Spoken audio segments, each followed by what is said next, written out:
Əziz soydaşlar, salam. Hər vaxtınız xeyir olsun. Yenə də növbəti bir canlı verilişlə bu axşam biz sizinləyik. Parisdən Sayın Doktor Maşallah bəy verilişimizdə iştirak edəcək və bölgədə, məntəqədə nələr baş verir? O haqda söhbətimiz olacaq ki, əsasən mövzular Türkiyədəki seçkilər, Suriyədəki daxili müharibə, İraqdakı olaylar, baş verən olaylar, Yeməndəki durum və eyni zamanda İranla Qərb arasında olan müzakirələr və maneələr. Bu mövzulardır bu axşam. Sayın Maşallah bəy bu haqda geniş və ətraflı sizə bir sıra izahatlar verəcəkdir. Amma mən istərdim sözü Maşallah bəyə vermədən öncə Urmudakı baş verən olaylarla bağlı qısa da olmuş olsa sizə o bilgiləri təqdim edək ki, həbslərdir və qanunsuz həbslər baş verməkdədir. Çünki biz hər zaman həmişə demişik ki, Güney Azərbaycan hərəkatı sivil və mədəni bir mübarizədir. Yəni sivil sözü, mədəni söz varsa deməli orada kültür var, orada mübarizə, yəni qələm mübarizəsidir, şeirdir, musiqidir, ədəbiyyatdır, dildir və təbii istəklər. Ona görə də son bir neçə gün ərzində, yəni dünən İsrail ayında Urmuda həbs olunanlar var ki, onlardan biri elə ən solda gördüyünüz Qulam bəy Qulizadə ki, məmurlar tərəfindən döyülərək naməlum istiqamətə aparılıb, daha sonra məmurlar evlərinə tökülərək ona aid olan nə varsa ki, o cümlədən şəxsi, laptopdur, kompüterdir, kamera, mobil və digər kitablar və lazım olan əşyaların, şəxsi əşyaların nə varsa hamısını özlərindən götürüb aparıblar və eyni zamanda Qulam bəyin, o cür ki, məlumatda da deyilir, Qulam Qulizadənin ailəsinə də bir stres yaradıblar. Yəni evdə olan xanımı və uşaqları məmurların qanunsuz və gözlənilmədən evlərinə soxulması hər halda istər-istəməz bu anormal bir hərəkətdir və hər bir vətəndaşı təbii ki, rahatsız edər. O cümlədən Qulam bəy Qulizadənin ailəsi də bu məsələ ilə bağlı çox rahatsız olub və deyilənə görə hətta uşaqları ağır bir stres yaşayıblar ki, bu da təbii ki, dünyanın heç bir yerində qəbul olunmaz bir olaydır və biz məhkum edirik Günas TV olaraq. Eyni zamanda yəqin ki, insan haqları, insan hüquqları və dərnəkləri, eləcə də Birləşmiş Millətlər Təşkilatının insan haqları yəqin bu məsələlərlə bağlı güzarışlar verəcəklər, raportlar verəcəklər ki, bu tipli qanunsuz həbslərə son qoyulsun. Başqa, baş vermiş Urmu şəhərində ayrı həbslərdən ki, Sünnəti kafe adında bir məkan, o şəkildə gördüyünüz, sağdan gördüyünüz Sina Həsənidir və eyni zamanda həm də Əli Əzizi ki, bunlar kafedə oturmuşmuşlar və təxminən şahidin yazdığına görə, raportuna görə 15 dəqiqə kafeyə girdikdən sonra 3 nəfər ittilat məmuru girdilər içəri. Kafenin məhsuluna yaxınlaşdılar və soruşdular ki, Nima Həsəni bunların hansıdır? Nima da orada çıxmışmış çölə və onun qardaşı Sina, içəridəymiş. Eləcə də Əli Əzizi və digər dostları ilə.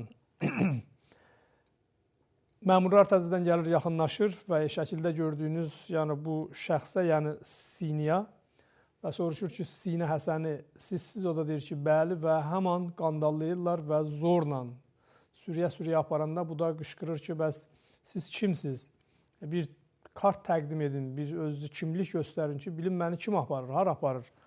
Və bunlar buna məhəl qoymadan, döyə-döyə kafedən çıxardıblar çölə. Orada oturan yoldaşları, dostları ki, onlar müdaxilə etmək istəyib, onları da döyüblər və nəhayət ki, bunu sürüyə aparıblar.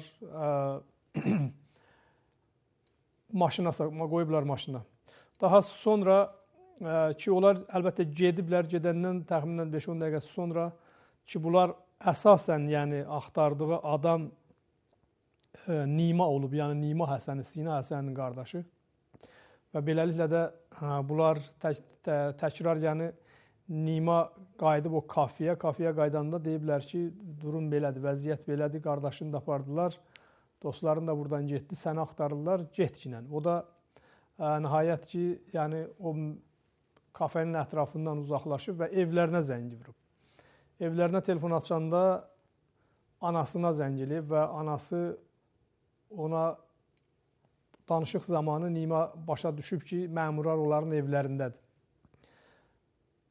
Və daha sonra dayısı təkrar Nimaya qayıdır, telefon açır, zəng edir və bildirir ki, İttilaat məmurları buradadır, təhdid edirlər, əgər sən özü gəlib təqdim eləməsən, ananı və məni, yəni dayısını götürüb aparacaqlar İttilaat idarəsinə. Və beləliklə də hər halda Nima ağıllı bir iş görür və müraciət etmir, getmir. Anası ilə dayısını götürüb aparıblar. Siz baxın görün, yəni bu tipli olaylar baş verəndə rejimin olmayan abrı nə dərəcədə gedir. Yəni, sən əgər birini axtarırsansa, bir adamı axtarırsansa, onun anasının günahı nə? Onun dayısının günahı nə? Onun ailəsinin günahı nə? Budur problem. Yəni, budur qeyri-standart əməllər. Heç yerdə belə bir qayda qanun yoxdur. Sən şəxsi şübhəlisənsə, normaldır. Şəxsdən şübhələnirsən və hər halda dövlətdir.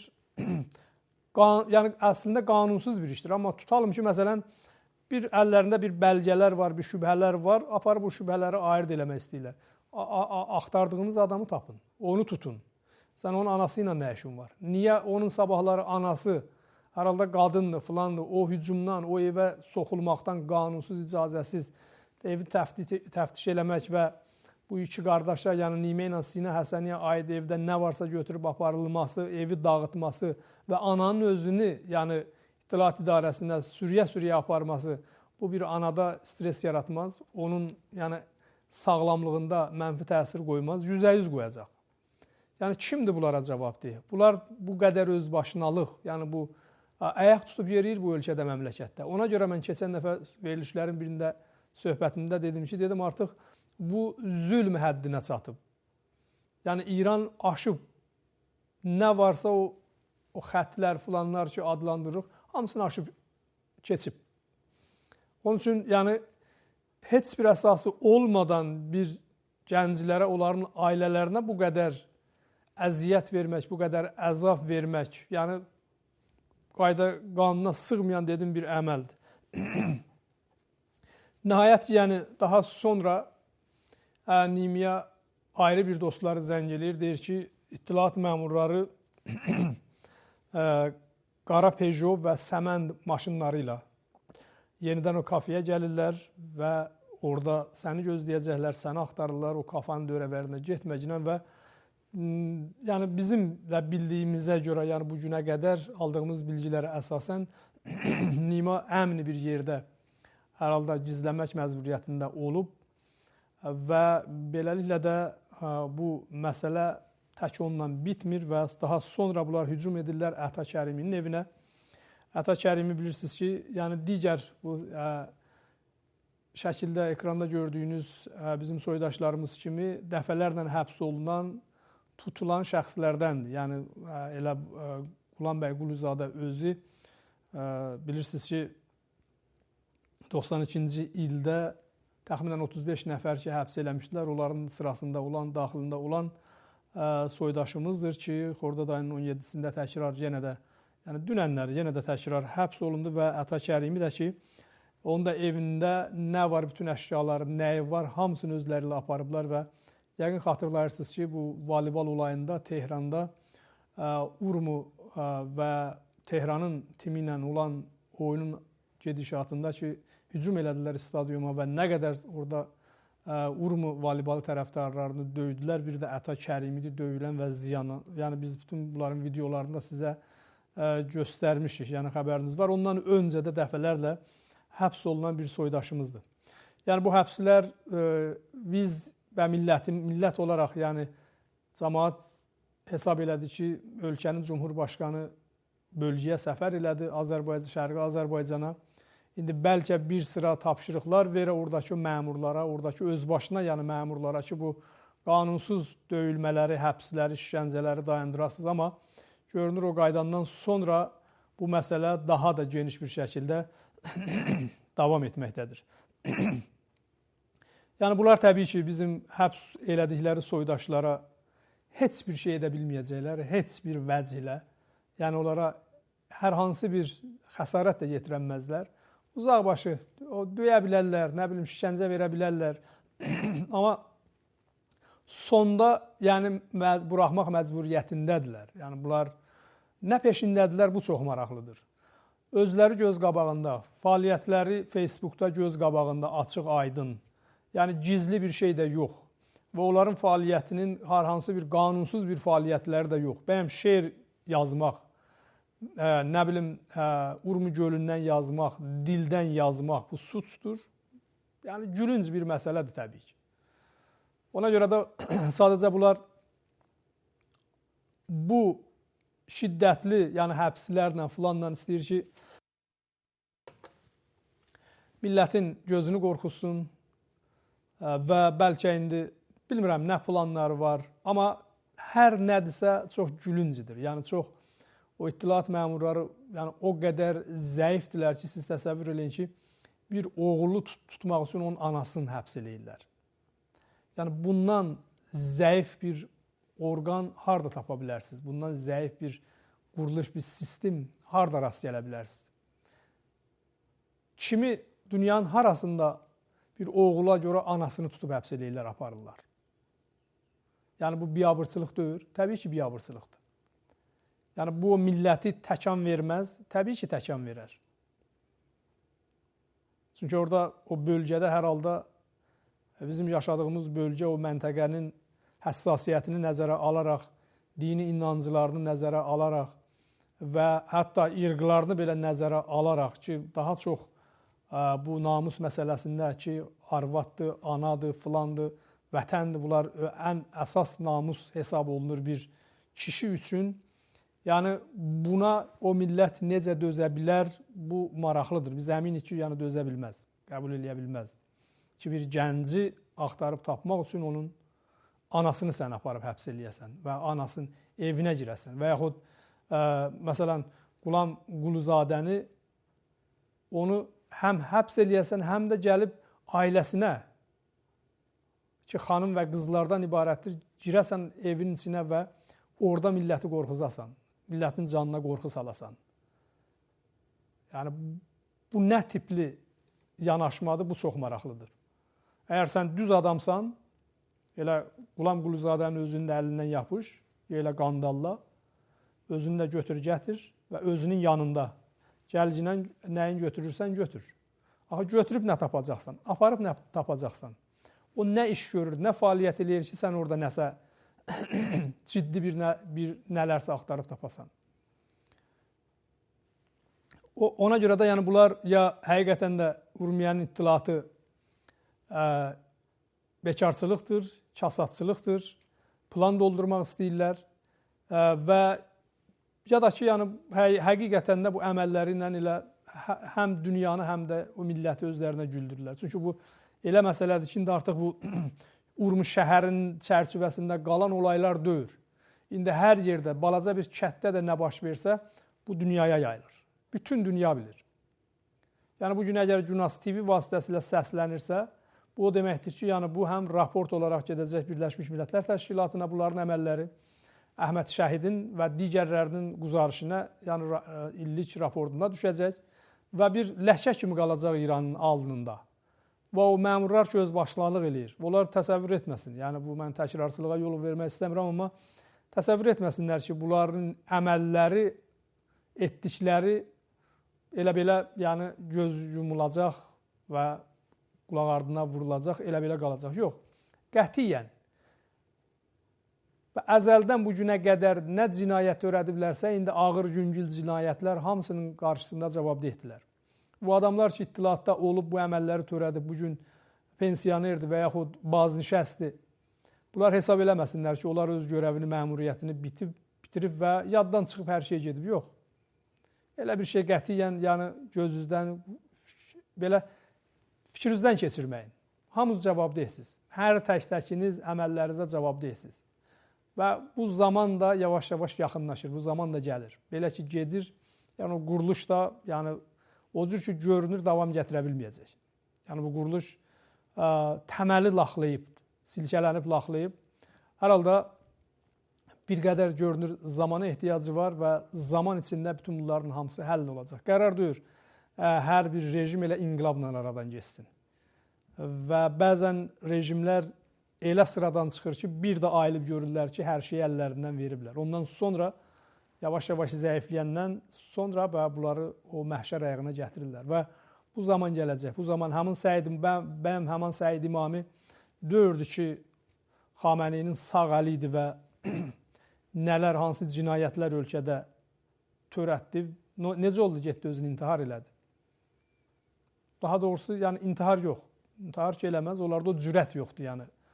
Onlar dünyanın ən qorxaq canlısıdır, adamlarıdır. O sistemdə işləyən, o İranda. Təbii ki, cürət eləyib onlar özünü öldürə bilməz. Öldürdülər. Xanımının başına oyun gətdilər və nə qədər o cür adamları özləri öz əlləri ilə sıradan çıxartdı.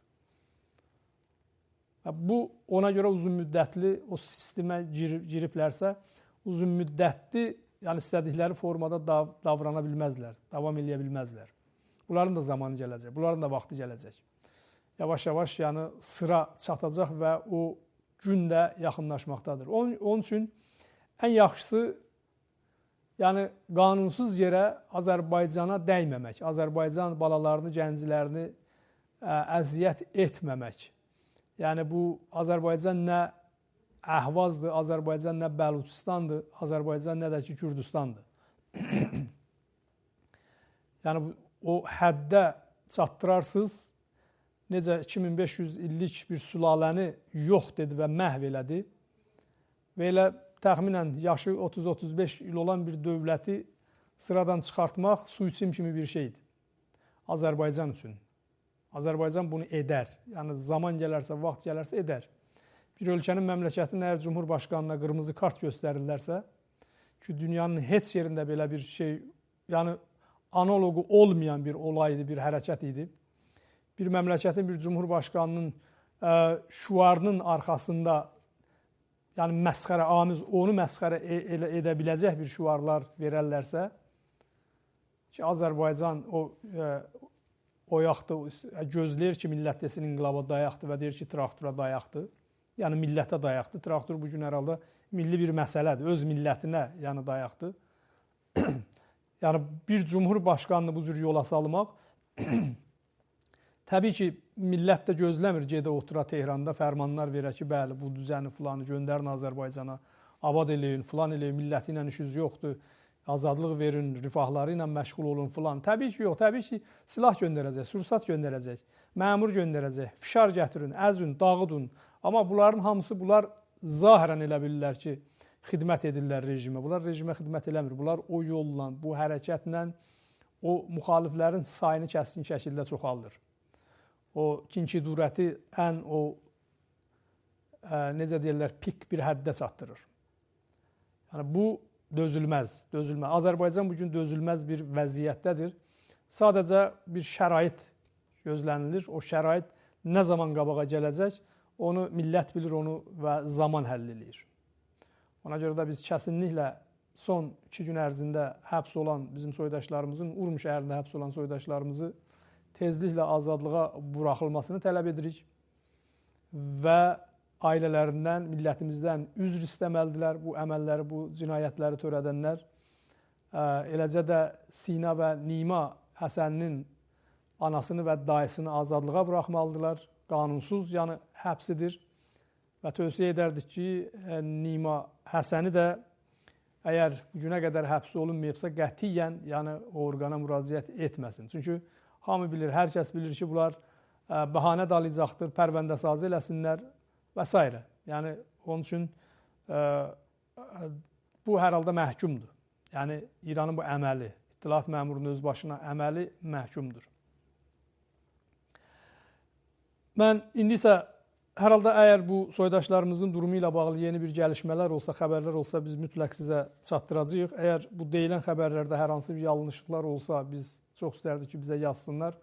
Tabi bu yanlışlıqları biz düzəldək Çünki həm şəxsən yəni mənim özümə gələn xəbərlərə görə, həm də eyni zamanda mətbuatın bəzi saytlarda yazılan bir-birinin üstünə düşür. Yəni doğru o özü bir-birini təsdiqləyir. Ona görə mən hesab edirəm ki, bu bilgilər doğru bilgidir. Amma hər hansı yenə də bir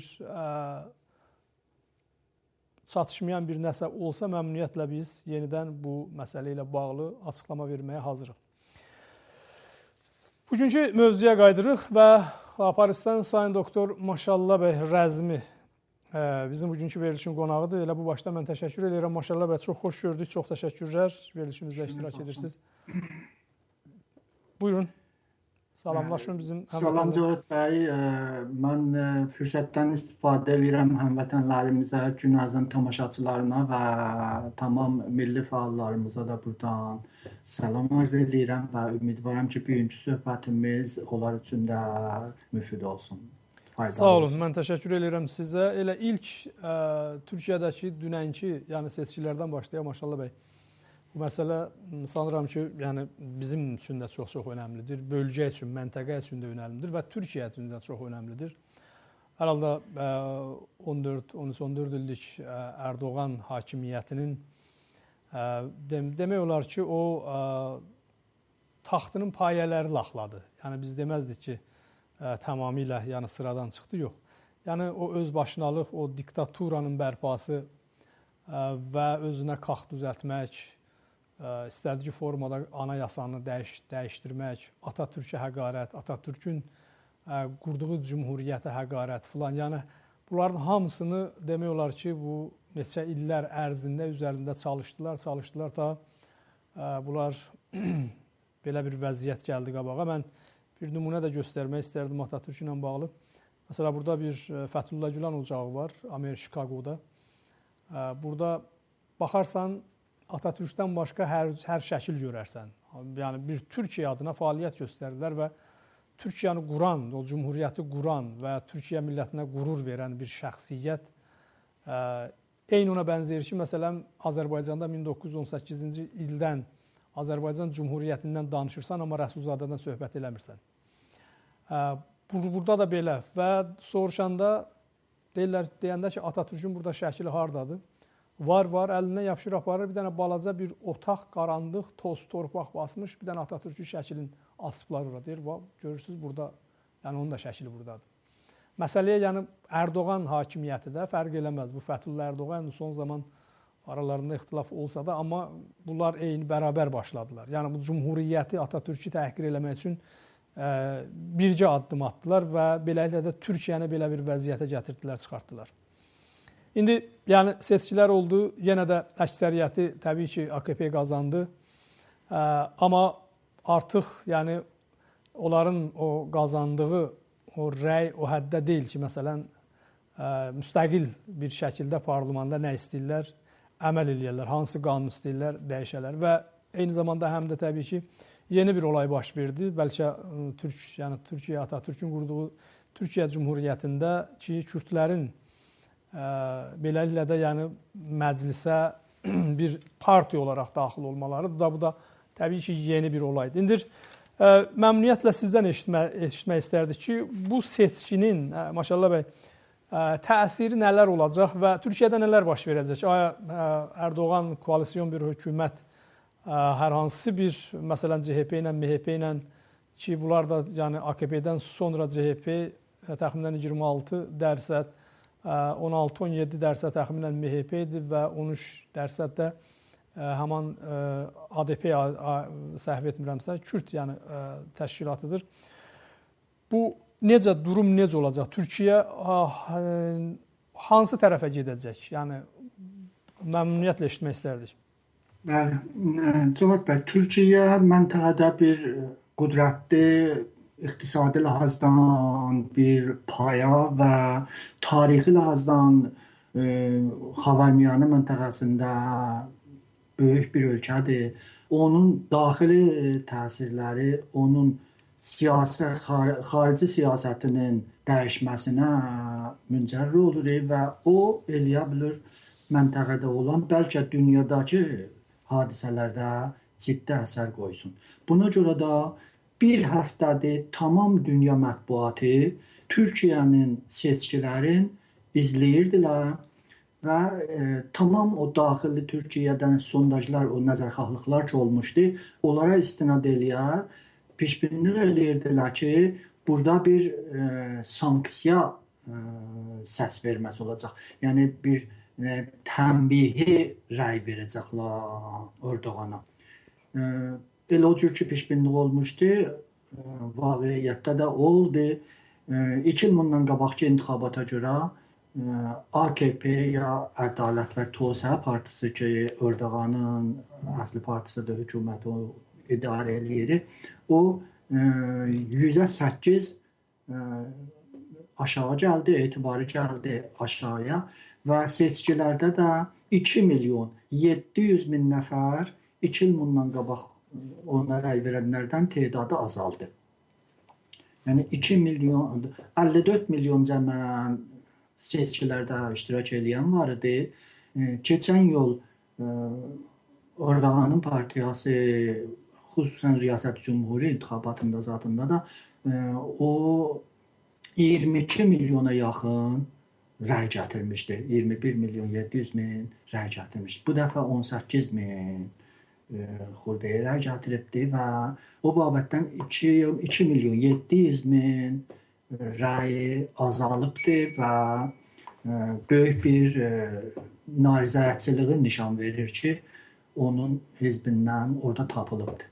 O amillər ki, bahis olubdu Erdoğanın hizbinin etibarı gəlsin aşağıya. Birincisi, onun o əzəmət tələbliğidir. Bu günləri Zaman jurnalı yazıbdı ki, Erdoğan bir gecəqondudan çıxmışdı. Gecəqondu orada o evlərə deyirlər ki, qeyri-qanuni şəhərlərin ətrafında düzəlir. İranda onlara Zorabad deyirlər, İslamabad deyirlər, o cürüsü. Hələbiyabad falan belə. Və Hələbiyabad. İstanbulda da ona o cür yerlərə gecəqondu deyirlər. Gecəqondu. O yazıb ki, Erdoğan bir gecəqondudan çıxmışdı. İndi xüsusi təyyarə, xüsusi gəmi, xüsusi səltənəti kax və özün bir təhər tutur ki, millətdən ayrılıbdır, məmləkətin sahibi bilir və millət bunu qəbul eləmir, ona belə bir tənbihi təsmim tutublar. O birisi tərəf jurnalı yazıbdı ki, kax yıxıldı, qəsri dağıldı. O ki istəyirdi, o böyük qəsri düzəltmişdi, oranı özünə zad eləsin, sultan olsun, daha o imkan olmayacaq. Hər halda bu jurnallar şayad müxalif jurnallarıdırlar, biraz ürəklərin boşaldırlar. Belə əvəzində də Erdoğan da seçkilərdən qabaq hamını çalmışdı, hamını təhqir eləmişdi. Bu günlərdə haqqı yox idi prezident ünvanında, rəis cümhur ünvanında bir partiyadan himayət eləsin ya onun nəfinə təbliğat eləsin. Vəli bir ayın ərzində 44 yol televizyonda çıxış eləyibdi. Hamısında müstəqim və qeyri-müstəqim partiyanı, AKP-ni təbliğat eləyibdi və onda da istəyibdi ki, millət Türkiyə 400 nümayəndə AKP-yə seçsin, ta onlar əksəriyyəti mütləq olsun əllərində, eləyə bilsinlər, anayasanı, qanun əsasını dəyişsinlər və sistemi parlamanı Türkiyəni çörsünlər, sistemi prezidentiyyəl eləsinlər və rəis cümhurun qüdrəti parlamandan çox olsun. Yəni, rəis cümhurun haqqı olsun ki, hər vaxt istədi parlamanı da münhəll eləsin. Millət bunu yox dedi, istəmədi vəziyyətində. Amma bu bir tərəfi qəziyyədir.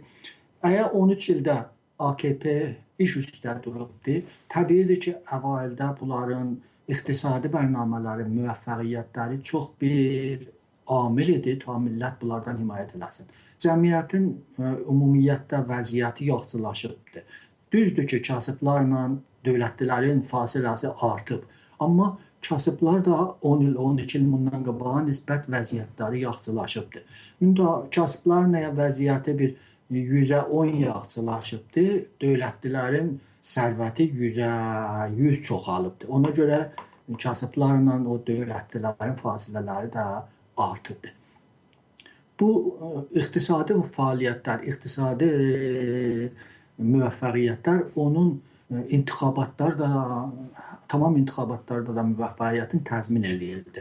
13 ildir bunlar iş üstədilər. Bu 13 ildə 10 yol intixabat olubdu. Onların 8-i məmuli intixabatıdır, ikisi də referendumudurlar. Hamısında AKP bunların əksəriyyət mütləq gətirmişdi. Beqərəz bugünkündə, dünənki seçkilərdə. Dünənki seçkilərdə eləyə bilmədi ki, əksəriyyəti mütləq gətirsin, yəni 51-dən yuxarı rəy gətirsin, eləyə bilsin təkcanına dövlət təşkil versin. İndi bu 42% rəy gətiribdi, 41-i 7 və eləyə bilməz təkcanına dövlət təşkil versin. Gərəkdir ki, o biri partiyalarla etilaf eləsin, bir dövlət təşkil verməli. Amma dediyim kimi, o biri partiyaların hamısını sancır. O cür ki, danışığında, məsələn, Qılıçdaroğlu, o CHP-nin sədri ki, demokrat bir adamdır, Atatürk'ün yolun gedəndir, onlar sosial demokratdılar, cumhuriyet xalqdılar, filandılar. Onu danışığında deyib ki, onun dini Ələvidir, onu təhqir eləyib ki, sən Ələvisən, sizin dininizdə İslam yalancı təmsil olur filan eləyib. Çox bahis olub ki, Ələvilər daha bu AKP-yə rəy verməsinlər. Yəni, Türkiyənin 20% cəmiyyəti, 15%, 20% Ələvilərdəndir. Onu o cürüsü deməklə Ələviləri özünə düşmən eləyibdir.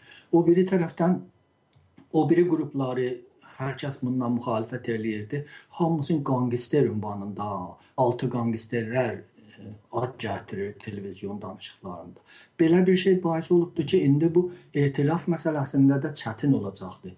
O partiyalar ki, sünnətən Türkiyədə vardılar, CHP-dir, MHP-dir, AKP-dir filandır, bunlar eləyə bilərdilər, bahəm etilaf eləsinlər. İndi də yenə ehtimal hamıdan çoxdur ki, MHP ilə ya Milli Xalq Partiyası ilə bu etilaf eləsin və dövlət təşkil versin. Vəli onlarla da ixtilafları çox, yəni onun rəhbərlərin həmişə kiçildibdir, təhqir eləyibdir və onlarla öz fasiləsini çoxaldıbdır. MHP-nin ordu ilə, arteşilərlə yaxşı münasibəti var idi. Erdoğan o Ergenekon qəziyyəsini yaratmaqla arteşiləri özündən narazı saldı, təhqir elədi və o da biraz çətin olubdur. Əgər MHP ilə eləyə bilməsə, etilaf eləsin, CHP ilə mütləq eləyə bilməyəcək. Ondan ötürü ki, onların yolu bunlarla %100 fərq edir. Onlar %100 layiq bir hizbidirlər və AKP İslami bir partiyadır. Bunlar etilaf eləməzlər və CHP də özü də istəməz ki, opozisyon mozeyindən gəlsin, düşsün, AKP-nin müttəhidi olsun. Çox biraz çətinlik var. Əgər 45 günəcən dövlət təşkil tapmasa, yenidən intixabat gərək olsun. Əlbəttə bir fasilədə də imkan vardır. O da budur ki, AKP çalışsın, münfərid adamlarla müttəhid olsun və bir dövlət təşkil versin. O münfəridlər ki, parlimana seçilibdilər. Amma onlarla dövlət təşkil versə çox zəif bir dövlət olacaqdır. Heç qanunun, heç pişnadın məclis, parliman təyid eləməyəcək. Çünki parlimanda əksəriyyəti o müxaliflər icazə verməyəcəklər ki, AKP-nin siyasəti qabağa getsin. Budur ki, bu günləri AKP-nin uduzması intixabatda bahis oldu ki, səhər çağı Bursa, İstanbul 108 süqut elədi. 108 süqut eləyibdi və Milli Bank orada araya gəlibdi ki, qoymasın lirə türkün etibarı aradan geçsin. Əlbəttə lirənin də bəslə dəyişilməsi Avropa pullarından azalıbdır. Bəli, Milli Bank bir siyasətlərlə bahis çalışır ki, qoymasın, lirənin etibarı gəlsin aşağıya, üçün cəmaatın yaşayışına mənfi təsir qoyar. Budur ki, bu təsir ki, daxili Türkiyədə olur, bu siyasəti xarici Türkiyədə də ciddi əsər qoyacaq.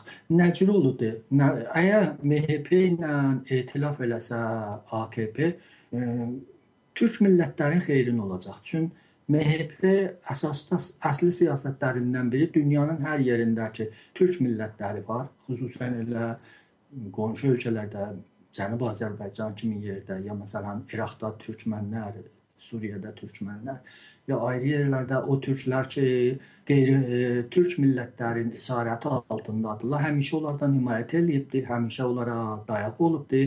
MHP əgər müttəhid olsa AKP ilə eləyə bilər. Bu babətdən o milli hərəkətlərə ki, türk millətlərin ayrı ölkələrdə varlarıdır, onlara lağəl mənəvi və təbliğatı yardımı olsun və onların xeyrinə olsun. Bizim də xeyrimizdə ola bilər. Müntəq qalıbdır ki, indi onların özlərinin Türkiyədə səlahları nədir? İstəyirlər bu zaten AKP ilə etilaf eləsinlər ya eləməsinlər. Bu məsələ, yəni MHP-nin dövlətə girməsi Ərəq türkmənlərinin və Suriyə türkmənlərinin də çox xeyrinə ola bilər. Çünki indiyəcən Erdoğan əsasən tacirlik məsələsini ümdə tuturdu. O milli məsələləri, milliyyətləri məsələdən kənarda qoyurdu və müamilələrində hər yerdə İslamçıların xeyri idi, onun da alasını tuturdu. İran rabitəsində də biz görmüşük ki, Cümhuriyyət İslamının bu qaçaq məsələsi, İrana gizlincə qızıl vermə ki, sanksiyaları, o təhrimləri sındırsın, özü bir böyük hadisə idi və nişan verirdi ki, AKP Cümhuriyyət İslamının da qalmağına yardım eləyir. Hər halda, mən qəsdim bu da ki, o hizbi burada tənqid eləyəm, istəyirəm vaqiyyətləri deyəm ki, niyə onun rəyi gəldi aşağıya. Rəyinin millətin içində 3 dənə böyük amil bahis oldu ki, AKP-nin rəyləri azalsın və millət onlardan fasilə tutsun. Bir, rüşd iqtisadının aşağı gəlməsi idi. 3 il bundan qabaq Türkiyənin rüşd iqtisadısı 9% idi. Təqribən Çindən də yuxarı idi. Onda Çində 8 idi, Türkiyədə 9 idi. 2011-ci ildə azadı. Amma bu il 14-cü 214-də rüşd iqtisadı olubdu 2,7. 3-dən də gəlibdi aşağıya. Və bu rüşd iqtisadının aşağı gəlməsi bahis olub bekarlar çoxalsınlar. Tədadı bekarlar 11 milyondan keçibdi və çox kəndlilərə və o maldarlara zərər dəyibdi. Çünki AKP-nin əsas hamiləri, o burjuvazi İslamı ki, orada vücuda gəlibdi. Onlar şəhərlərdə ümumən bina düzəltməklə, böyük saxtumani işlərlə məşğul olmaqla sərvətlərini artırırdılar, daha kəndləri, maldarlıqları boşlamışdılar. Keçmişdəki kəndlilər hamısı onlara səs verərdilər. Bu dəfə çoxu narazı oldular və onlardan üz döndərdilər. Bu iqtisadi məsələ bir amil idi ki, bahis oldu cəmaət az rəy versin. İkinci məsələ fəsadıdır ki, orada elə İrana qızıl vermə məsələsində aşkar oldu, məlum oldu ki, dövlətin içində bir sürü adamlar vardılar ki, müvəqqətiyyətlərindən istifadə edirlər. Bu böyük fəsad işləri görürlər, hətta dövləti bankı, bu cür qeyri-qanuni işlərdə qatırlar və İrana qızıl satırlar və ayrı bir müşabih işlər görürlər. Bu fəsad məsələsi də çox mətrəh idi. Neçə dənə vəzir məcbur oldular istefa versinlər. Onun rahat. Amma avam içində o böyük qəsri düzəltmək ki, 1100 otağı var, filanı vardı o cürüsü. Böyük bir təkan verdi. Dedilər ki, məsələn, cəmaət məxsusən kiçik şəhərlərdə və kəndlərdə ehtiyacları var, yaşayış yerləri yaxşıdır. Dövlət gərək bu rabitədə böyük bir plan hazırlasın. Onun əvəzinə Erdoğan gəlir özünə, qəsri düzəldir və o da bir böyük cəmaatdan ayırma idi. Yəni nişan verdi ki, o Erdoğan ki, bir zaman İstanbulda istikan satardı və millətin içində idi, millətin dilində danışırdı. daha ordağan deyil və indi yolun onlardan ayrıbdır. Bu amillər bahis oldu ki, hər halda cəmaət ondan biraz fasilə tutsunlar, rəy verməsinlər.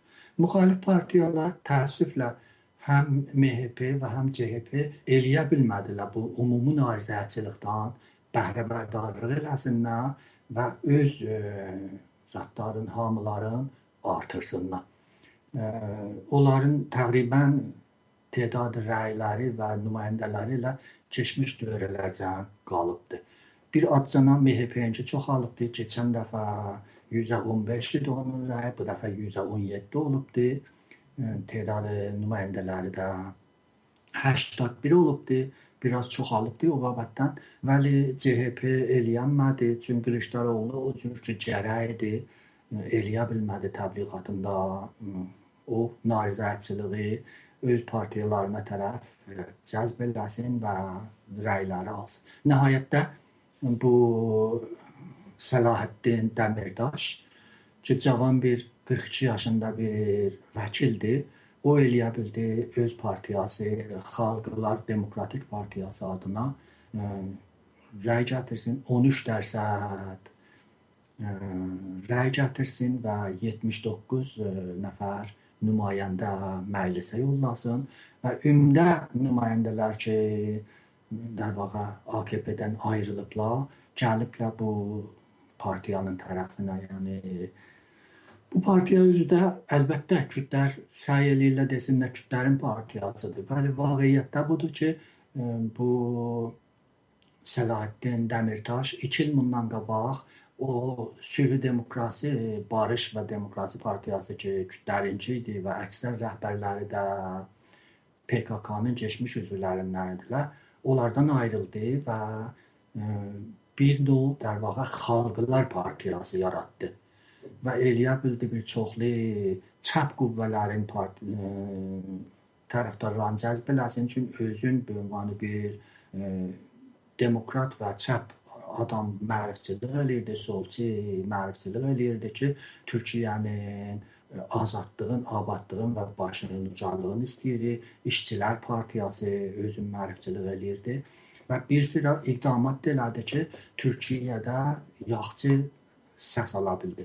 Xüsusən elan elədi ki, tamam kandidlər ki, tamam şəhərlərdə, tamam yerlərdə olur, 50 arvadlardan, kişilərdən bərabər olacaq.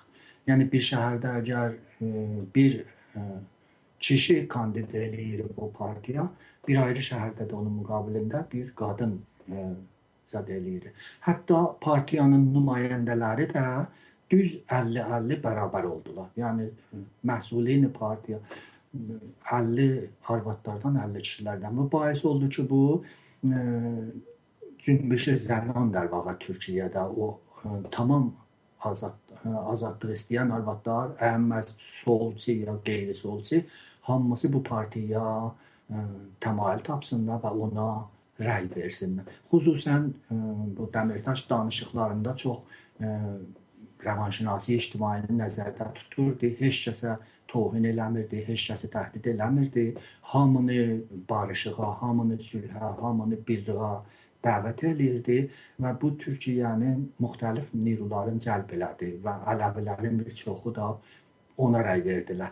Əlbəttə Kürdlər ona çox rəy verdilər, bəli bir bəxşi Kürdlər ki ona rəy verdilər, keçmişdə həmişə AKP-yə rəy verərdilər. Heç vaxt o PKK-nın tərəfdarlarına rəy verməzdilər. Çünki PKK bir ünvanı bir komünist partiyası kimi orada tanınırdı və o Diyarbəkirdə ki Kürdlərin çoxluğu olan yerləridir.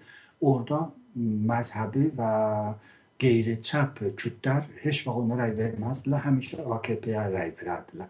Amma Kubani məsələsində, o Suriyədəki o şəhər məsələsində belə təbliğ olundu ya, belə cəmaatın zehninə gəldi ki, Ordağan agahana qoyur ki, o teröristay hökuməti İslami, Daesh Kürdləri orada qətlam eləsin. Nəhayətdə o Kürdlər, məzhəbi Kürdlər ki, AKP-yə rəy verərdilər, bu dəfə heç biri AKP-yə rəy vermədilər. Keçmiş dövrdə Diyarbəkirdə AKP-nin rəyi Kürdlərin partiyasının rəyindən çox idi. Bu dəfə olmadı. Bu dəfə çox gəldi aşağıya və rəylər getdi bu Xalqlar Demokratik Partiyasına. Birinci dəfədə bu Dəmirtaş yenə bir istədi siyasi mövqe tutsun ki, cəmaatı cəlb eləsin. O da bu idi ki, mitinqlərində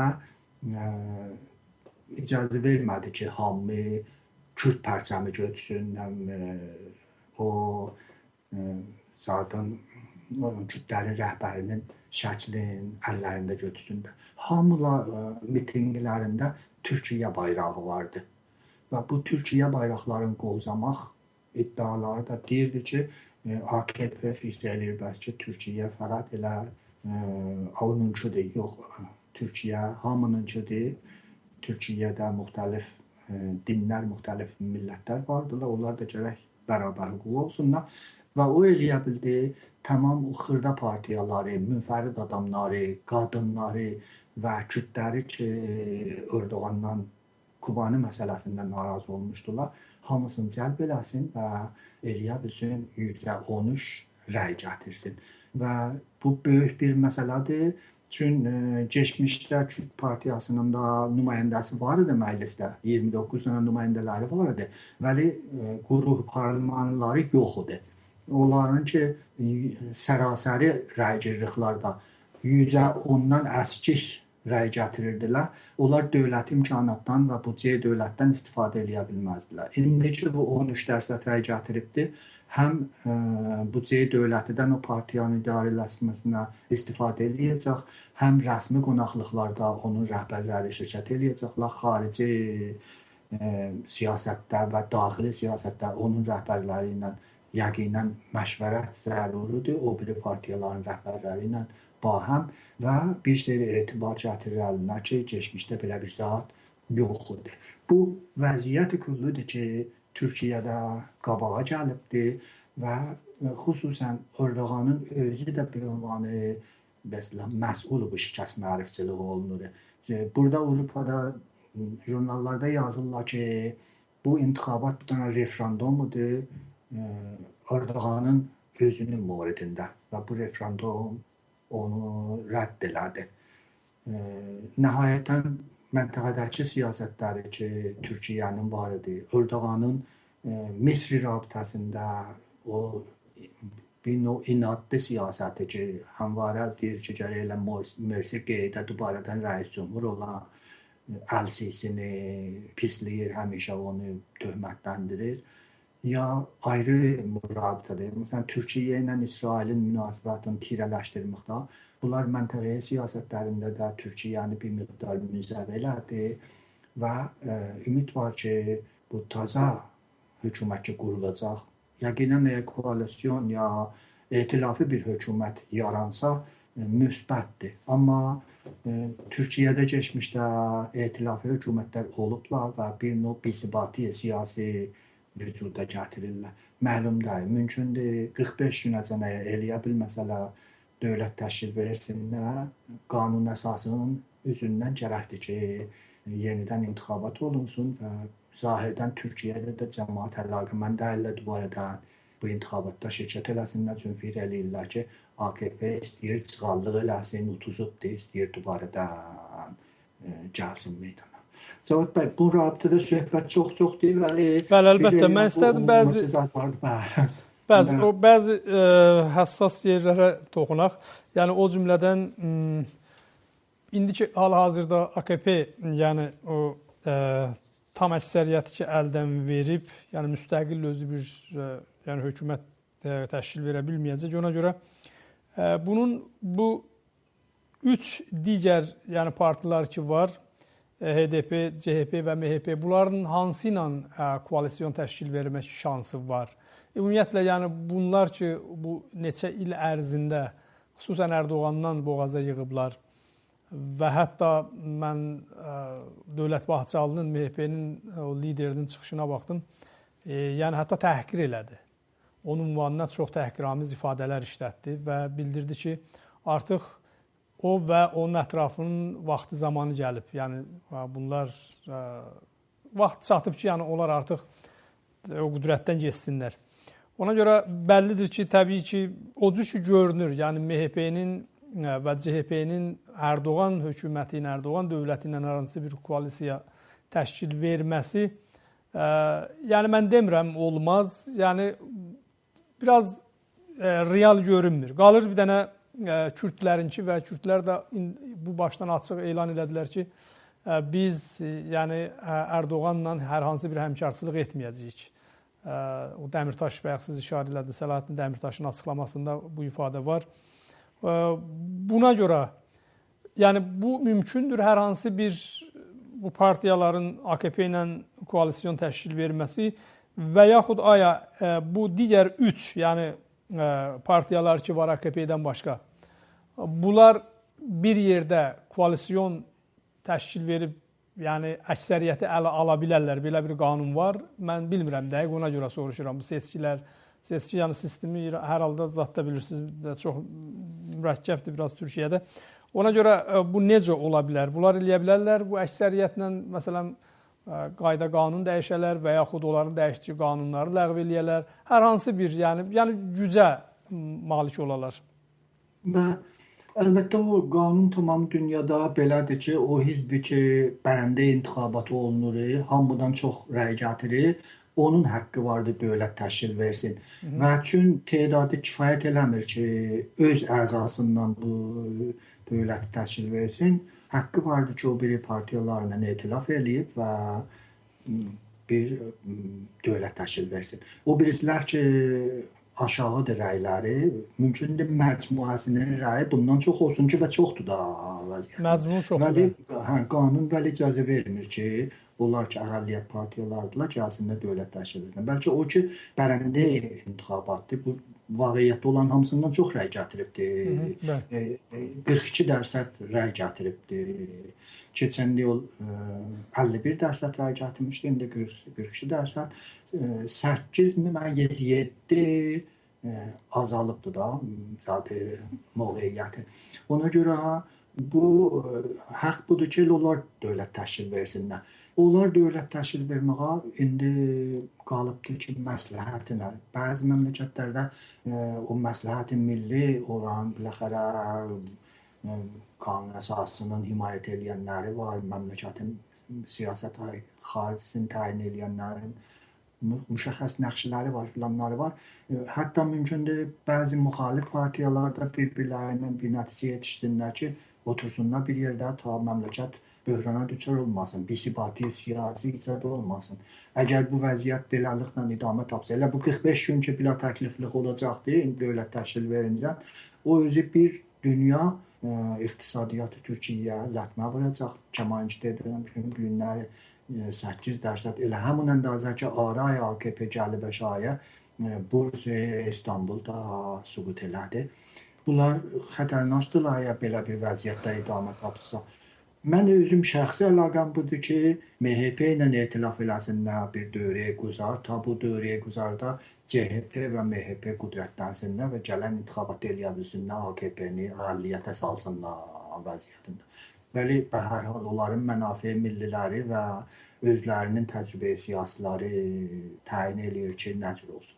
Bizim xeyrimizə baxsan, bizim o partiyalar ki, milli hərəkətlərdən himayət eləyirlər, orada MHP-dir və MHP əgər dövlətə daxil olsa, bir yekə imkanat yaranır o qeyri-fars və Türkiyədən xaricdəki türklərə ki, fəaliyyət. Yəni maşallah bəs siz nəyə əsasən deyirsiniz ki, MHP Güney Azərbaycan məsələsini himayət edir? Yəni burada hansı? Yox, mən demirəm himayət edir o. Mən deyirəm ki, onun siyasət kullusu. Siyasət kullusu budur ki... Yəni siz dediniz ki, bayaq danışığınızda dediniz ki, bu koalisyon Güney Azərbaycanın xeyrinədir də, yəni belə bir şey. Çünki bunlar dövlətdə olacaq, güc olacaq və təsir göstərə biləcəklər. Ona görə yəni MHP mən şəxsən bilmirəm, yəni bunlar nə dərəcədə Güney məsələsinə önəm verirlər, o bir qədər. Mən fikir eləyirəm onun siyasəti kullusu. Əgər düz icra olunsa, onlar hər yerdə türk millətlərdən himayət eləyirlər. Əlbəttə bu himayət təbliği himayətdir və mənəvi himayətdir vəziyyətin. O cənbədən deyirəm, AKP belə bir zadı yox idi. CHP-də bu məsələyə Atatürk məsələsinə çox etiqadları var, laisliyə çox etiqadları vardı. Bəli, özlərin çox bu mesela nasyonalisti məsailinə qatmırlar vəziyyətlərində. Və bu da bahis oldu ki, bu dəfə eləyə bilməsinlər, rəy alsınlar. Erdoğan çox çalışırdı ki, bir növ İslamiyyətlə o nasyonalizmi türkünü qatmaqla, hətta o MHP-nin də rəylərini alsın. Vəli cəmaatın baxışından o keçmişdə çox İslam cəmbəsini ümdə tutmuşdu, o biri cəmbələri əzmişdi. Ona görə ona çox səs vermədilər.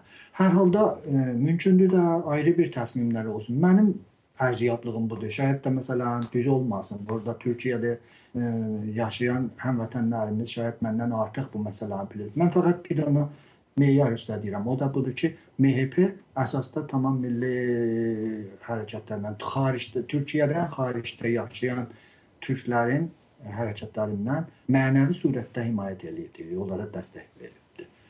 Ona görə şayad o gəlsə dövlətə bir təbliği ləhazdan imkan yaranar.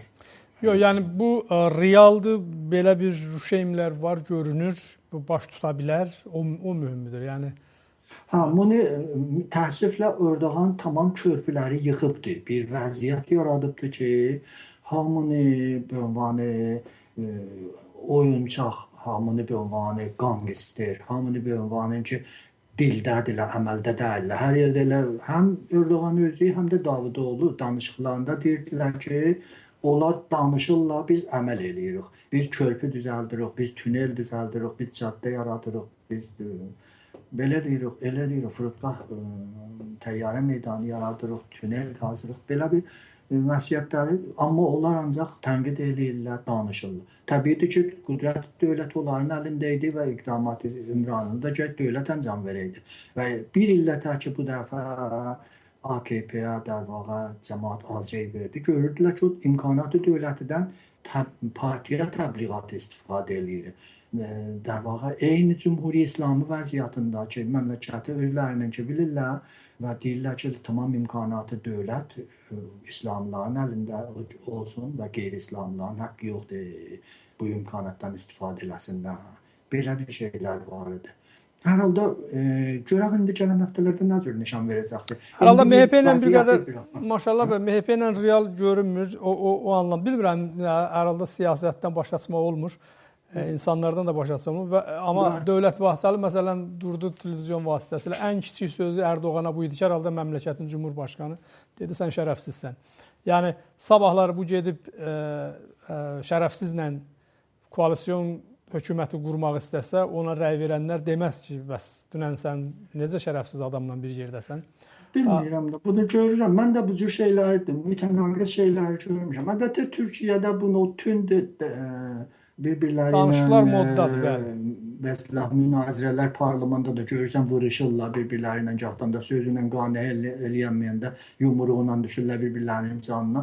Bu Türkiyədə görsənibdir. Bəli, mənafe milli bir mövqe icab elədi, gərək bu ixtilafları qoyarlar qırağa, biləxərə bu böhrandan çıxarlar. Əgər gəlsələr, dubarədən intihabat eləsələr, yenə belə bir vəziyyət, açmaz vəziyyət qabağa gələr və bila təkliflik şəraiti idamə tapar. Görək nə cür olur? İndi feili halda bu milləti Türkiyə səslərin veriblər, o siyasətmədaran da Türkiyə, o məmləkətin dərvaqa ağıllılarıdır ki, gərəkdir otursunlar, o mənafe millini qorumaq üçün bir yol tapsınlar. hər halda mən bilmirəm, mən fikir edirəm ki, istəsələr dubarədən seçkilərdə, dubarə intihabatlarında bu dəfəki 186 cəmaat intihabatda şirkət eləyibdir. Bir çoxu da şirkət eləməzlər. Etiraz ünvanında deyərlər ki, bu AKP uduzubdur, cığallıq eləyir, belə bir şeydir. Erdoğan da əlbəttə ilk açıqlamasını artıq verib, yəni o özünün qurduğu o qaxdan və elan eləyib ki, yəni biz yəni bu partiyalara ki, diqqətli olun, Türkiyənin əmniyyəti, sobatı siyasi daha çox önəmlidir və ona görə də ağıllı biz addımlar atmalıyıq filan. Yəni bu tipli bir sıra fikirləri var. İlk açıqlaması idi. Təbii bu onu göstərir ki, yəni doğrudan da Ərdoğanın artıq əli qolu bağlanıb. Ərdoğan indi məcburiyyət qarşısında artıq bəlkə bundan sonra Türkiyəni düşünə, bundan sonra. Bura qədər ki, Türkiyəni düşünməyib təbii. Düşünsəydi Türkiyə belə bir günə düşməzdi. Məsələn, gəlib Kürdlər 80 nümayəndə məclisə göndərməzdi.